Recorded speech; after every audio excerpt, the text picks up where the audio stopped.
What's on, ladies and gentlemen? My name's Ross, I like games, and today, well, I'm continuing to indulge my Keyforge obsession, and I'd like it very much if you chose to continue to indulge yours. Or if you're not obsessed, hopefully there's at least a healthy curiosity. I've been asking a bunch of questions over on the main Facebook group lately, and not necessarily with the aim of making videos, but knowing me, they're all going to end up in videos. And yesterday, I asked people to show me their best and worst Mavericks, and frankly, I've been doing a couple less cheery, more tee-hee-hee that's so bad Keyforge videos lately. So I thought it would be fun to do a tee-hee-hee that's so awesome Keyforge video.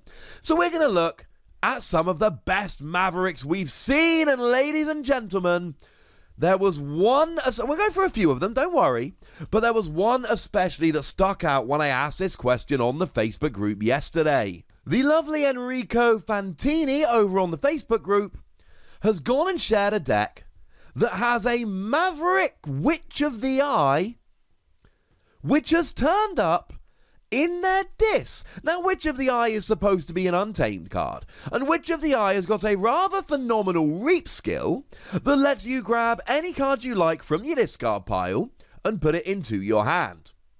What's pretty awesome here is that this is in a deck with Control the Weak, and there's a couple reasons this is so good.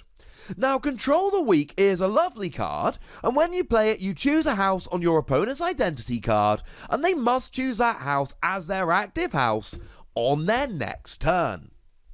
I should mention a huge thank you to everyone who did respond to me on the Facebook group, and also we are looking at actual real Mavericks here. We are not looking at hypothetical wouldn't it be cool Mavericks. I can't always promise this, but some of the feedback I got from you guys is that on videos like this, you want actual, hey, it happened. And the good news is that this is one of those videos where I can very much indulge you. Here's proof. So with that out of the way, Control the Weak lets you fix your opponent's house. The thing is, now that we've got Witch of the Eye in dis, we can play Control the Weak, and then we can Witch of the Eye to get it right back. And this is phenomenal. Now, the general rule of Witch of the Eye, it is a burn the witch card. That is to say that it is a card whereby you play it and your opponent wants to get rid of it immediately. They want to burn the witch, so to speak. Well, here, use Control the Weak, force your opponent into a house where you're fairly sure, having seen their deck list in an Archon tournament, and looking at their board state where they cannot remove Witch of the Eye, and then you go Control the Weak, you choose Sanctum. I know you don't have the Sanctum tools on the board to remove Witch of the Eye, and I know that you don't have the Sanctum tools in your deck to remove it this turn while it's exhausted. But you can also find yourself in a great position here. Let's say you know, or you suspect, that your opponent has 0 Mars cards in their hand. Control the Weak them into Mars. And then Witch of the Eye Control the Weak back. And then Control the Weak them into Mars. Think of it like Restringuntis, but you can change if you get it wrong, where you've got a considerably more powerful creature at the center of it. And the great thing is, Restringuntis locks your opponent out of a house. Control the Weak locks your opponent into a house. So Restringuntis will essentially end the game if your opponent has all the cards in their hand from one house. Control the Weak will essentially end the game if your opponent has a handful of cards from 2 houses. This is a rather phenomenal Maverick, but I've got a couple of other examples I want to show you in this video. How about this picture? This came from the lovely Matthew Elglass. He refers to it as his pride and joy, as he well should. Now, the Maverick we're talking about here is Hunting Witch, another card that is supposed to be an Untamed, but here has come along in Shadows. Now, Hunting Witch is a very nice card. It is the creature equivalent of Full Moon. That is to say that every time you play a creature while it is down, you gain an amber. And this is a permanent skill, so there's no waiting for it to be exhausted or any of that malarkey. As soon as it's down, you get the benefit of the skill. But you see, it works with a combo already in the deck, because already in the deck we have 1 copy of Bad Penny and 3 copies of Pawn Sacrifice. Now, Pawn Sacrifice is an action card that gives you an amber bonus, and when you play it, you sacrifice a friendly creature to deal 3 damage to each of 2 creatures. But when it comes to Pawn Sacrifice, what you really want to do is have a creature that you want to sacrifice. So, something like a Brend the Fanatic, for instance, whereby when you sacrifice it, or when it gets destroyed, you steal 3 amber. Yeah. Or Bad Penny. You see, Bad Penny goes back to your hand. So you don't lose anything. You don't gain anything, but you don't lose anything. But you see, here with Hunting Witch, every time you play Bad Penny, you get an amber. So think of it like this. Play Bad Penny, gain an amber. Play Pawn Sacrifice, get an amber, destroy Bad Penny, goes to your hand. Play Bad Penny, gain an amber. Play Pawn Sacrifice, get an amber. Who are you going to sacrifice? Bad Penny. Gain an amber when you play it back down. And this is what you do. It's the fact that the Bad Penny Pawn Sacrifice combo is good anyway, because you still get a creature that you can use, and then just sacrifice and immediately play back down again. But now you add in Hunting Witch, and every time you play Bad Penny down onto the field, you gain an amber. This is awesome. And again, there's nothing to stop you having an Untamed Hunting Witch in a deck with a Shadows Bad Penny and 3 Pawn Sacrifice. But Hunting Witch is another one of these Burn the Witch cards. That is to say that the moment you play it, your opponent is going to try and get rid of it. And the problem is, if they get rid of it before you get to your turn, then you don't have an opportunity to play Bad Penny constantly and gain amber, because Hunting Witch has already been taken down before you get to your Shadow's turn.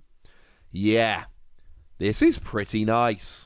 And the third and final one I want to shout out on this video was shared by the lovely Taylor Schaefer over on the Facebook group, and it is a Mars Archimedes. Now, Archimedes is, well, I did a video about it, I'll pop a link in the description, but it is somewhat of a controversial creature. It's been at the centre of some rulings, shall we say. The thing is that Archimedes gives each of its neighbours destroyed, archive this creature.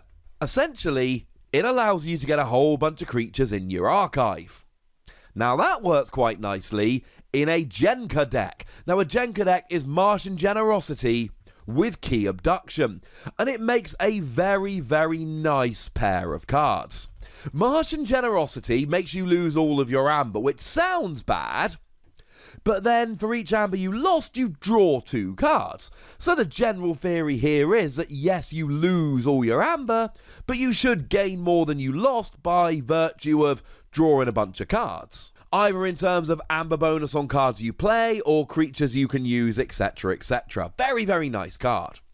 Now, Key Abduction comes along and it returns each Mars creature to its owner's hand and allows you to forge a key at +9 current cost, which sounds like a lot, even bearing in mind it gives you an amber bonus, but it is reduced by 1 for each card in your hand. So the goal here is very simple. Martian Generosity draws you a bunch of cards, and Key Abduction makes you pick up all your Mars creatures, and even though you've got no amber, as long as you can get 15 cards in hand, you're forging for 0 amber. That's pretty good. To be fair, you'll always have 1 amber from playing the Key Abduction, so really you want to bring it down to 1 amber, so you're looking at 14 cards in hand. And Martian Generosity helps very much indeed, but so does having a large archive. Because you see, what Archimedes does here, the benefit it gives you, is that it allows you to archive a bunch of creatures. Which means those creatures are in your archive. Which means they're not in your deck. And at the beginning of your turn, you may choose, if you so wish, to either pick up all or none of your archive. So, all of a sudden, you've got Archimedes building up a big archive in a deck that already has Martian Generosity and is looking to have a big handful of cards in order to forge a key with Key Abduction. You see where we're going with this? Now, the downside is we initially had a ruling whereby if your opponent played a board wipe, let's stay in Age of Ascension and say Unlocked Gateway, then every one of your creatures would end up being archived because you would archive the 2 next to Archimedes and then it would just carry on. As it stands, that is no longer the rule, it is just the 2 either side. But make no mistake, you're still building up an archive. Even if you're not building up the perfect archive, you're still building up an archive. And make no mistake about it, this is a very useful Maverick. This is almost certainly not the last time we ever look at great Mavericks in Keyforge, but I wasn't planning on doing a video this soon. It's just that so many people shared some amazing ones. There were ones I looked at and went, yeah, I've got to do that sooner rather than later. And I think the free shared in this video really do come in as some of the coolest Mavericks we've ever seen. But at this stage, I'd like to know what you think of this. I'd like to know which of these Mavericks you would like, which of them seem amazing, and of course, if you've got any particularly good Mavericks yourself, pop them down in the comment section. Though do please also give the deck name so we can all go and look and be in awe. Or if you've got any particularly bad Mavericks, share them as well. Go nuts in the comment section, but please remember the rule. Be nice, would you? And then make sure you like this video, subscribe to this channel, and follow me on Twitter at the Wossy, where we talk Keyforge and, frankly, any other games that take our fancy. And do please consider checking out patreon.com/PTCGradio, where you can support the channel, get some bonus podcasts every week, and all kinds of other fun stuff. But by far the most important thing, as always, look after yourselves till next time, would ya?